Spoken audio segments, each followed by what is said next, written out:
Ecclesiastes, Kabanatang 10. Ang mga patay na langaw ay nagpapabaho sa ungkwento ng manggagawa ng pabango. Gayon, ang munting kamangmangan ay sumisira ng karunungan at karangalan. Ang puso ng pantas na tao ay nasa kaniyang kanang kamay, ngunit ang puso ng mangmang ay sa kaniyang kaliwa. Oo, gayon din, pagka ang mangmang ay lumalakad sa daan, ay nawawalan siya ng bait, at kaniyang sinasabi sa bawat isa na siya'y isang ulol.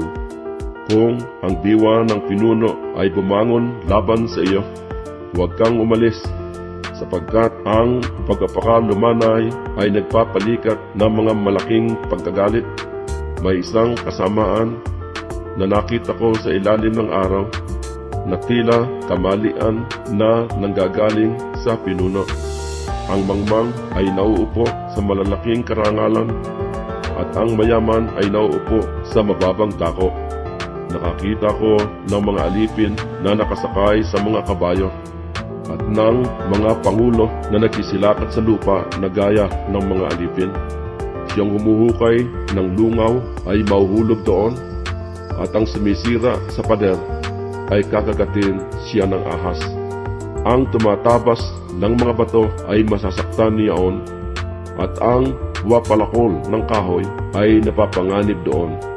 Kung ang bakal ay pumurol at hindi ihasa ninuman ang talim, marapat nga niyang gamitin ng lalong kalakasan, ngunit ang karunungan ay pinakikinabangang magturo. Kung ang ahas ay kumagat bago maingkanto, wala ngang kapakinabangan sa mangiingkanto. Ang mga salita ng bibig ng pantas ay mapagbiyaya, ngunit ang mga labi ng mangmang ay lalamon sa kaniyang sarili. Ang pasimula ng mga salita ng kaniyang bibig ay kamangmangan, at ang wakas ng kaniyang salita ay makamandag na kaululan. Ang mangmang din naman ay nagpaparami ng mga salita, gayon may hindi nalalaman ng tao kung ano ang mangyayari.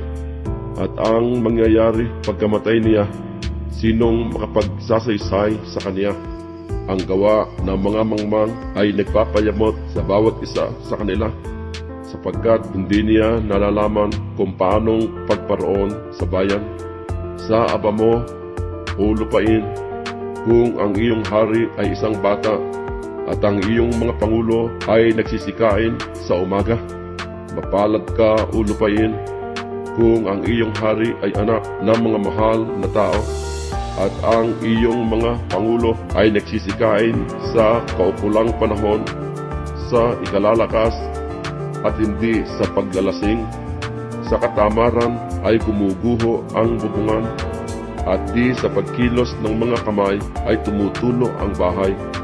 Ang kapistahan ay ginagawa sa ikapagtatawa, at ang alak ay nagpapasaya sa buhay, at ang salapi ay sumasagot sa lahat ng mga bagay. Huwag mong sumpain ang hari.